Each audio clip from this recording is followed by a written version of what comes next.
बात उन दिनों की है जब भारत पर अंग्रेजों का शासन था।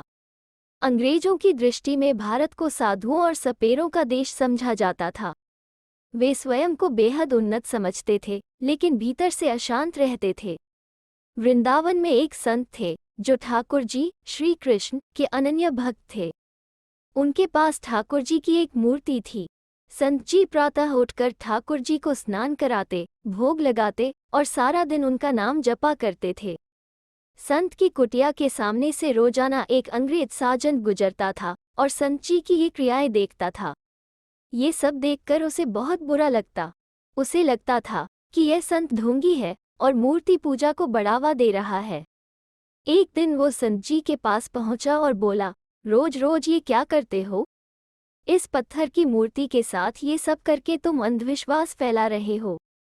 नहीं साहब, यह अंधविश्वास नहीं है और न ही यह पत्थर की साधारण मूर्ति है। इसमें तो मेरे ठाकुर जी रहते हैं। मैं उन्हें नहलाता हूँ, भोग लगाता हूँ। बको मत, एक पत्थर में भगवान कैसे रह सकते हैं? सिपाहियों, यह मूर्ति जब्त कर लो। साजंट का आदेश पाते ही सिपाहियों ने संत जी से वो मूर्ति छीन ली। संत गिड़गिड़ाने लगे कि उनके ठाकुर जी उन्हें वापस दे दो। अभी तो ठाकुर जी का भोग भी नहीं लगा है, मेरे ठाकुर जी भूखे हैं। मगर अंग्रेज साजंट ने उनकी एक न सुनी और मूर्ति लेकर कोतवाली की ओर चल दिया।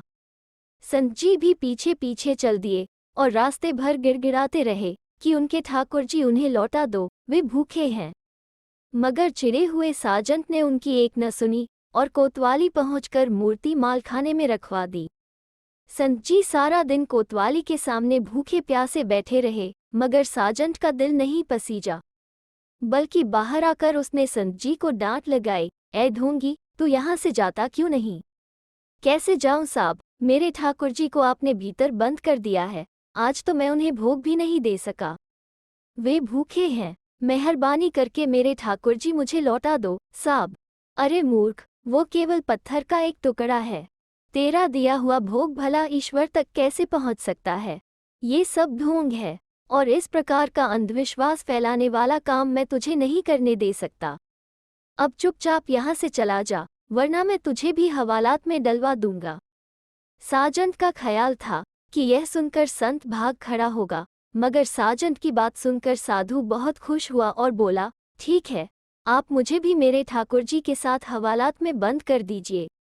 कम से कम मैं अपने ठाकुर जी की सेवा तो कर सकूंगा। अरे, तू जाता है या नहीं? भाग यहाँ से, साजंट चिल्लाया। फिर वो गुस्से से पांव पटकता हुआ भीतर चला गया। अब संत जी समझ गए कि यह इस तरह नहीं मानेगा। इसे किसी दूसरे ही तरीके से रास्ते पर लाना होगा। 2 दिन गुजर गए, साजंट को अपने स्थान पर संत दिखाई नहीं दिया। तब अपने मातहतों से मुखातिब होकर वो बोला, देखा, वो पाखंडी था। तुम्हारे देश में ऐसे ही पाखंडियों को सम्मान मिलता है। मातहत भला क्या बोलते, सभी चुप थे। हालांकि वे संत के साथ किए गए साजंट के व्यवहार से खुश नहीं थे, लेकिन करते भी क्या? दूसरे दिन फिर साजंट उसी रास्ते से निकला जिस रास्ते पर संत की कुटिया थी। लेकिन आज संत वहां मौजूद था। उनके आसपास काफी भीड़ लगी थी। उत्सुकतावश साजंट उस भीड़ को चीरकर आगे बढ़ा। वहां जो कुछ भी उसने देखा, उसे देखकर उसके तन बदन में आग लग गई।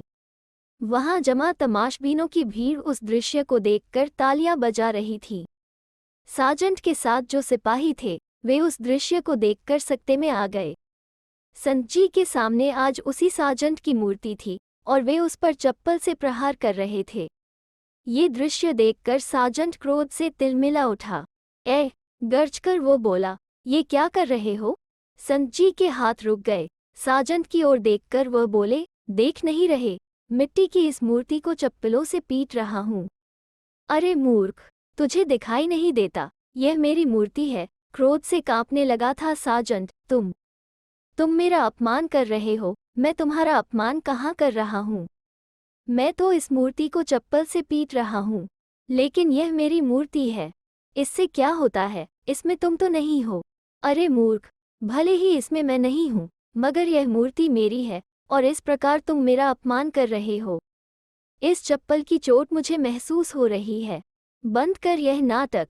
साजंट जी, जैसे इस चप्पल की चोट आपको महसूस हो रही है, इसी तरह जब मैं अपने ठाकुर जी को प्रणाम करता हूँ तो वो प्रणाम उन्हें पहुँचता है। जब मैं उन्हें भोजन कराता हूँ तब वो भोजन भी ठीक इसी तरह उन्हीं को पहुँचता है। ये आस्था की बातें हैं। जैसे आप इसमें नहीं हैं, लेकिन चोट आपको महसूस हुई न, वैसे ही मेरी सेवा और मेरा भोग भी मेरे ठाकुर जी को पहुँच रहा था, मगर तुमने उसे ढोंग कहा।